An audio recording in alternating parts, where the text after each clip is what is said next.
So it's okay to say, I'm not okay. Hmm. Even if you don't go all the way into why you're not okay, it's okay to say you're not okay. I'd rather that than do you suffer in silence and we don't get to see your light shine anymore.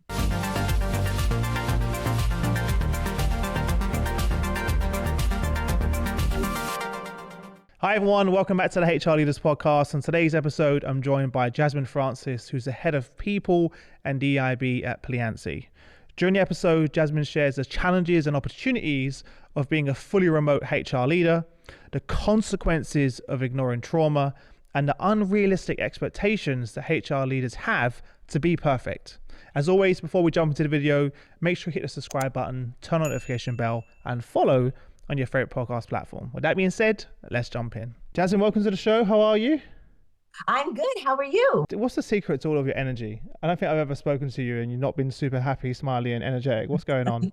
How much coffee are you drinking? The truth is, no, you know what? I try to wake up every morning feeling just grateful to be able to open my eyes. And I am lucky enough to be involved in a lot of cool things, and it gets me excited. The Nice. older I've gotten, the more I've realized that I've aligned myself to things that actually give me joy. And those things feed me in the morning, which That's is why I so wake up. important. Yeah. Tell everyone a little bit more about you and your background and journey to Yes, the new role now. yes. So I am currently the head of People and DEIB at Pliancy. And my journey, I've been in the HR space for about 16 years. I got my undergrad degree in French, which I use every single day, by So the way. so random, but okay. Was you planning on going to work in France? Like, what was the? I What, was actually, I wanted okay. to work for the UN. I Oh, okay. I wanted, Okay. I so bad. I have a graduate degree in organizational development. And so I was unclear on exactly what I wanted to do. I didn't get my grad degree until further in my career, but I knew I've always liked people. And so my first job was actually at a private equity firm where I was an HR assistant. I had no idea what I was doing at all. And one thing I was good at was connecting people, talking to people, communication. And I was like, huh. And then so when I got promoted, I just started, to your point, just leaning more and more into the things I liked about my job. And then next thing you know, I am an HR analyst and at the same place. And I'm like, this is so cool. And because I'm naturally an empath, I was starting to feel a lot of the energy around me just didn't feel good. The morale was down. And I was like, you know what? I don't know what to do about it, but I know this is a problem. So I'm going to go back to school and I'm going to get my degree in organizational development. And I'm going to figure out how we can solution some of these problems. And I was able to use a lot of the techniques I learned in school into the organization. At that point, I'd been there for about 8, 9 years. And I said, okay, I'm ready to soar. Throughout my career, I've worked in primarily large financial services. I've worked at, Goldman Sachs, BNY Mellon, a lot of the bigger companies. And then I hit a wall and I was like, I can't do corporate anymore. I feel like I cannot be authentically myself.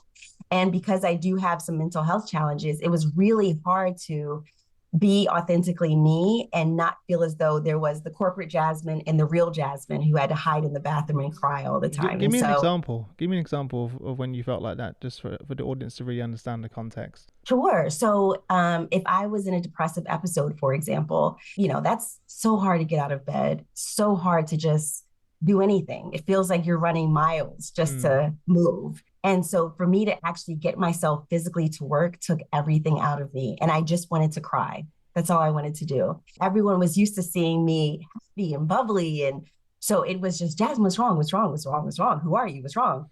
And so I felt like I had to go to the bathroom to really shed the tears of what I was feeling. And then I would come out the bathroom and act like the Jasmine bubbly person that everyone knew. Mm. And that was exhausting, putting on that face. I think corporate America served me for a really long time and it helped me get further in my career. But the older I've gotten, the more I am leaning into being me and accepting all parts of me. And that is showing up and leaning into those moments where I don't feel good. And that's okay.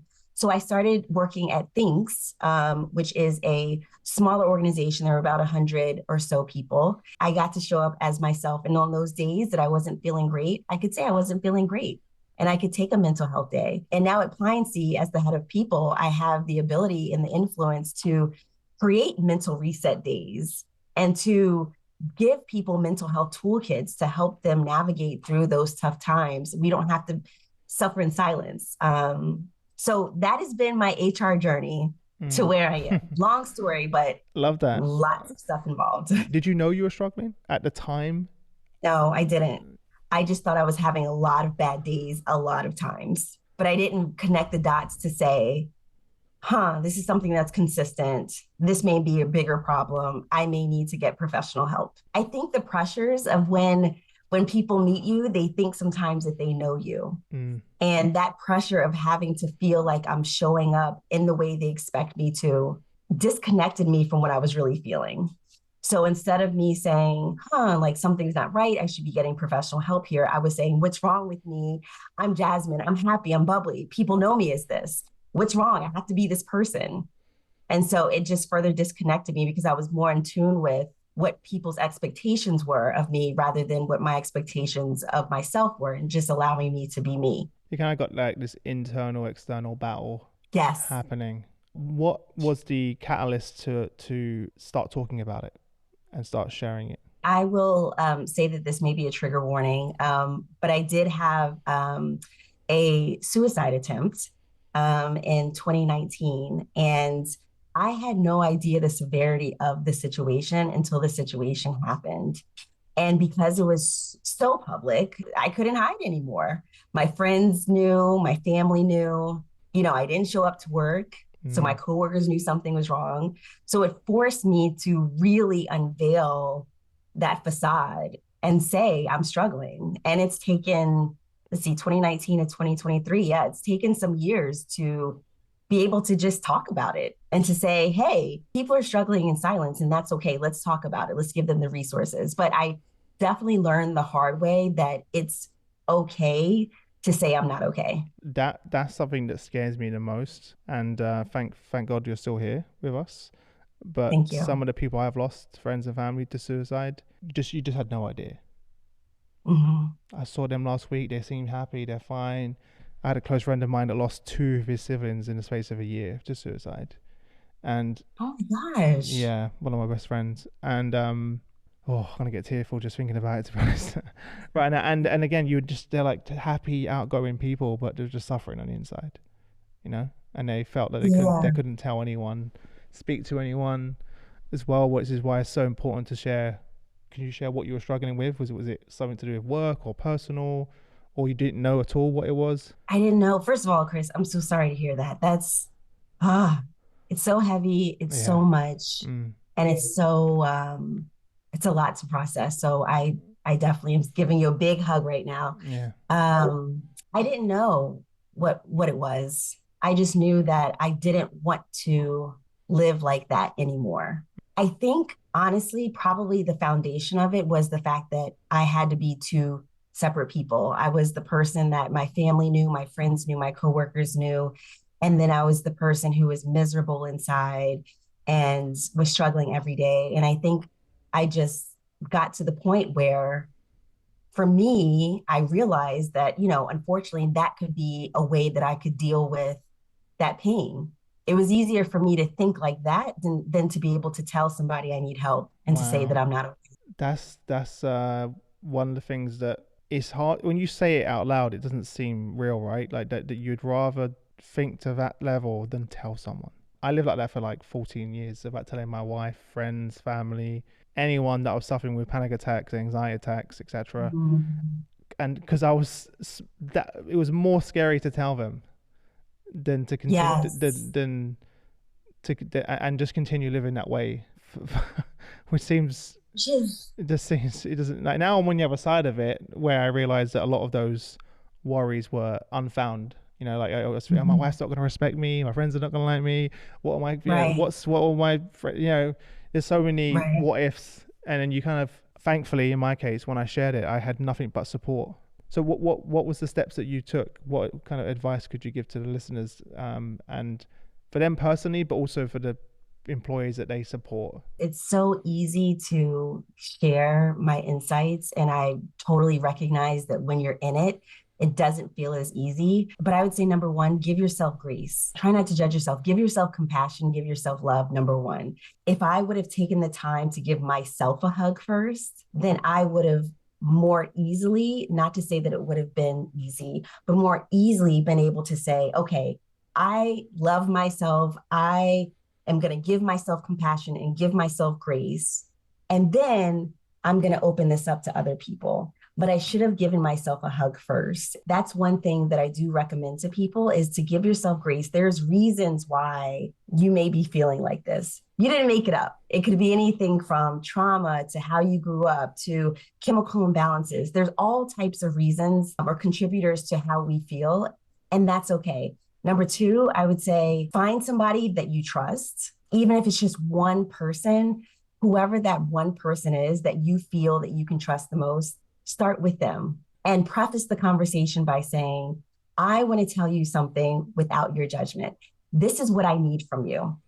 That's another thing that I had to learn the hard way on is that I was communicating to people, but I wasn't being clear about what I expected back from them. So I would share and people wouldn't know what to say. They would say, oh, I'm sorry to hear that. And that's it. But now I say, there's something I need to tell you. And I just want you to listen. I have no expectation of you saying anything back, but I want you to support me. And this is how I want to be supported. So then that way, when I say what I need to say of how I'm feeling, what I'm going through, they know exactly how to respond. Yeah, because sometimes when I share that, people don't want to say the wrong thing and they don't know what you need. So be very clear about that. That's a really good. Yes. What did you find out about yourself? Was it something from your background, like you mentioned, or was it, a chemical imbalance? Because obviously that's also something, and it's very small percentage from what I see, but from what I understand from the science, what was it you discovered about yourself? Trauma, a lot of trauma that I just didn't deal with. A lot of things growing up, a lot of things, even as an adult, that I had gone through that were just so unexpected and not dealing with that. And there's a saying that says, if you don't deal with your trauma will deal with you. And so I didn't deal with a lot of trauma and it started dealing with me and it started manifesting in many ways. And now, I'm proud to say that I have therapy every week. I see a psychiatrist every few weeks and I talk about the trauma now. And now I have a healthy outlet to deal with it and try to piece together why I make the decisions that I do now and how that was connected to my experiences growing up. Mm-hmm.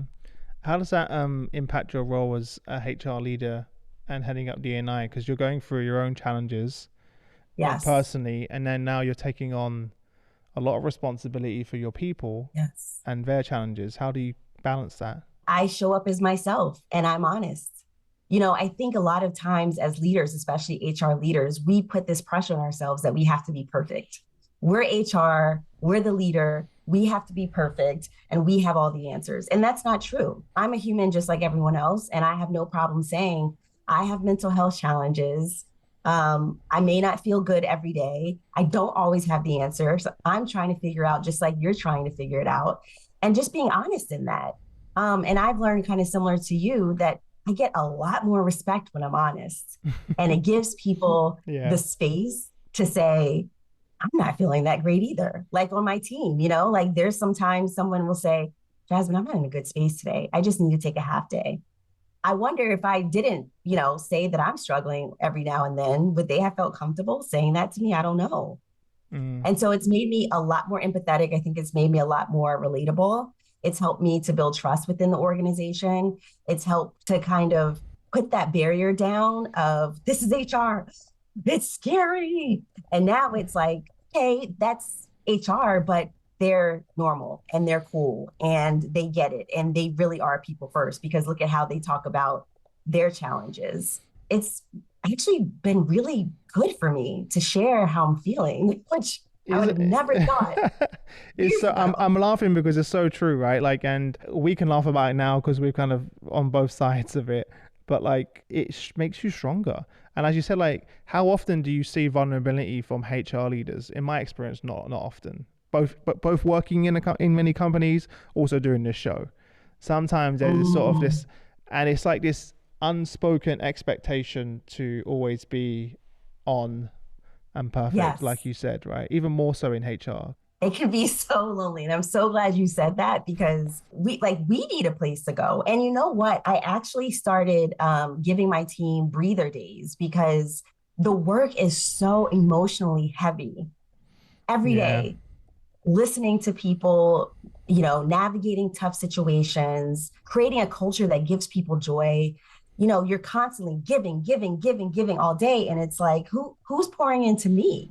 Yeah. And so I recognize that my team can get burnt out very quickly. So I give them all one breather day a month. They can use any day that they want, and then just take a day to breathe Love that. because it's so much. What some of the other lifestyle changes you made? You also mentioned the therapy. What are some of the other tools that you've got at your disposal? So I have kind of like a mental health, I could call it tribe, mental health board, but it's a group of people that I have who I trust tremendously. And their job is to make sure that I am communicative and that I am alive.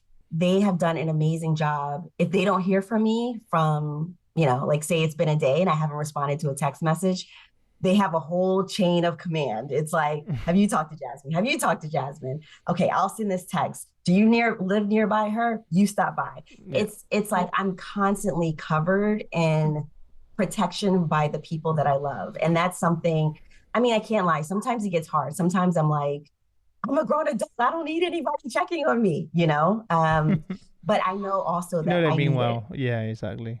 How did you fare through the last few years? With COVID and everything else happening.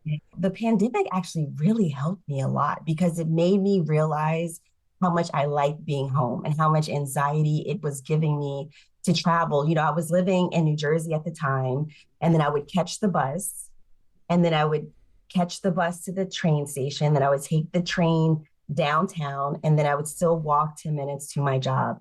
And I didn't realize all the anxiety that was giving It's a lot me of going to stimulus. work. Yeah. Yes. That's So a then you lot. get to your work, and I'm like, oh, I have nothing left to give. But no, I have to be this person, and I have to be happy, and I have to be. And so, when it was, mandated that people had to start working from home or remotely, I found safety in that. And then when it became the norm, I was like, huh, I'm actually thriving in this environment. But it can be very lonely. And the onus has been on me to do things that feed my soul, whether that's what you did this past weekend, going out, being in nature, just getting fresh air, or reading a good book, or just having a nice dinner with some girlfriends. And so that's one thing I have had to kind of push myself on, but the safety of being in my own space and not having to go through all of that stimulus or stimuli rather, just to get to my location, whew, it has done wonders for Yeah. my anxiety. So you work. You So do. you have 100% remote role. I do. Yeah. I What do. do you think it takes to be a successful HR executive if working fully remote? I think it takes discipline, and I think it takes passion. For me, I genuinely really love my job. I love being in HR. I love being in this role. I love being in this position. And so, as you could tell by the beginning of our conversation, I do have a lot of energy when I wake up in the morning because I'm excited to do my job. And so I think that plays a significant part, just the fact that it fills me with joy. And then the discipline part, I mean, there's distractions everywhere.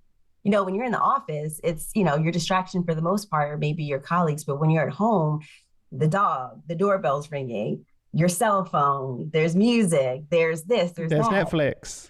There's Netflix, Yeah. there's video games, there's Yeah. books, Yeah. Yeah.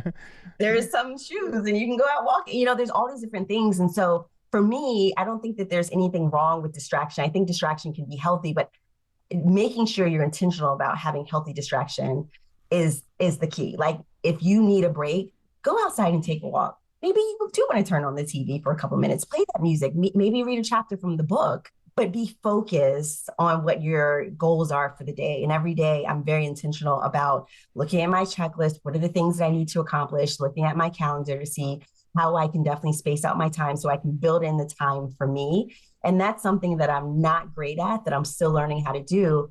where I'm just back to back to back from 8:30 a.m. until 6:30 p.m. because half of my team is in California. So there's a 3-hour time difference. And sometimes I'm not good about building out that space for me of just taking a breath. And so that's kind of been one of my personal goals, is building out that focus time to take breaks, because I can get hyper focused. And then by the end of the day, I am just wiped out. But listen, I can talk to you forever, but I got to wrap up the podcast. I feel like we need a series. We need a series. We do need a series. We could just go on and on forever. Yeah, like firstly, thank you so much for sharing your truth.